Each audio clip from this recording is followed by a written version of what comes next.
Kevin Durant was once the big star in a little city. The former Oklahoma City Thunder star now plays for the Golden State Warriors, and has a championship ring to his name after making a switch in 2016. So Durant has at least some experience similar to that of Milwaukee Bucks star Giannis Antetokounmpo. The Greek Freak is currently leading the charge for the Bucks against the Boston Celtics in the first round, and he's seen as the future in Milwaukee. Antetokounmpo signed a 4-year, $100 million contract in the summer of 2016, so presumably he'll be in Wisconsin for some time. Meanwhile, Durant had some advice for Antetokounmpo, should he ask for it. In a feature on ESPN, Durant was quoted as saying he felt Antetokounmpo should be sure to have fun, and to play for himself. Via ESPN, what I would say to him, I would tell him to play for himself, Durant said. Because he's the one out there putting in the work, he's the one out there getting up in the morning staying committed to the game. Obviously, the comments about staying put sounds good to the fans in Milwaukee and to the ownership, because he cares so much about wanting to please them and play well for them, and I get it. But his career is about him. It's about whatever he wants to do and however he feels is right for him. And what type of basketball does he want to play? He's not going to stay in Milwaukee if he's not having fun playing the game. That's some pretty good advice, although factors surrounding Antetokounmpo will likely weigh the same as they did on Durant and OKC. The Bucks presumably need a new coach once their season ends. They're currently helmed by interim coach Joe Prunty, who took over when Jason Kidd was fired earlier this year. The Bucks also need to fill out their roster and find a way to stay healthy. The Thunder famously had roster issues. Reed, the James Harden trade, and eventually the lack of playoff success drove Durant to switch teams. Milwaukee doesn't seem close to that kind of juncture, although eventually things will flip for the young Bucks and fans and management will expect some kind of production in the postseason. The Toronto Raptors were far and away the best team in the Eastern Conference this season.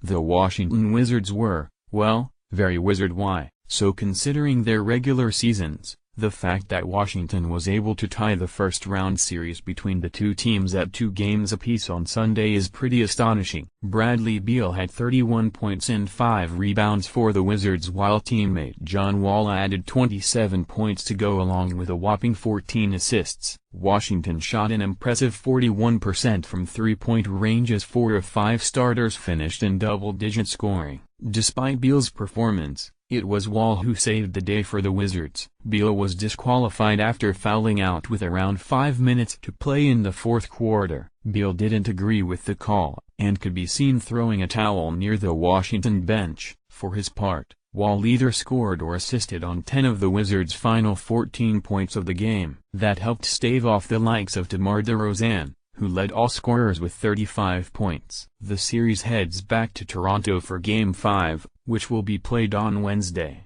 April 25. Boston Celtics guard Marcus Smart has been out for some time after injuring his thumb earlier in the year. The absence of one of Boston's most important guards has been felt even more so after Kyrie Irving went down following knee surgery. In short, the Celtics would like to have Smart back on the floor. We're now close enough that Smart has begun to give solid time frames to reporters. Speaking to media on Sunday, Smart said that his plan is to be back for Game 6 against the Milwaukee Bucks. Boston took on Milwaukee on Sunday in Game 4, via ESPN. Right now, a Game 6 return is the plan and we're still on the same track, Smart said before Game 4 on Sunday. I've been doing everything but contact, so I will be able to go and start that.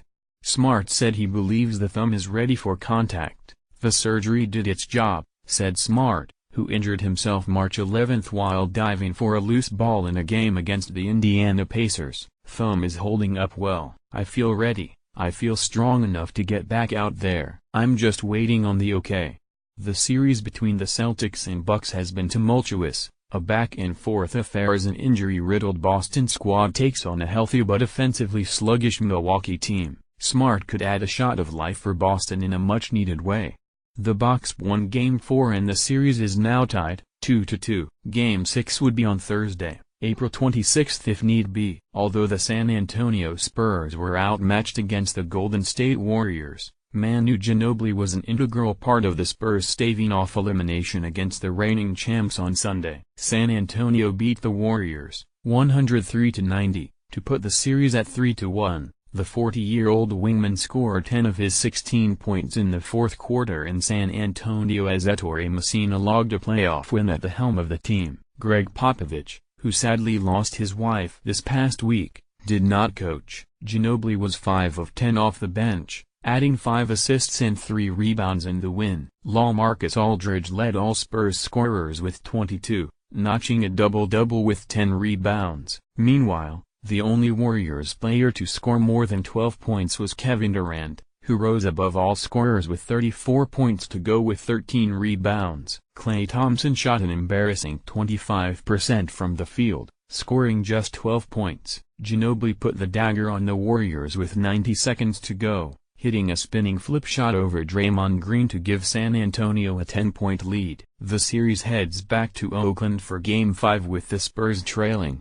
3-1. It was an exciting finish in Milwaukee on Sunday, where the Bucks took home a win on their home court to level the series against the Boston Celtics, 2-2. The game came down to the wire, with 2016-17 NBA Rookie of the Year Malcolm Brogdon giving the Bucks the lead after a corner three-pointer with just 33.5 seconds left. The Celtics responded with a sideline out-of-bounds play that resulted in Al Horford tying the game with free throws. On their final possession, the Bucks again went to Brogdon, who missed on a layup driving to the left side of the floor. Luckily, Giannis Antetokounmpo was there to follow with the tip-in with just 5 seconds left. Via ESPN, Boston was unable to convert on a final play, and Milwaukee grabbed the win, 104-102. Game 5 will be in Boston on Tuesday.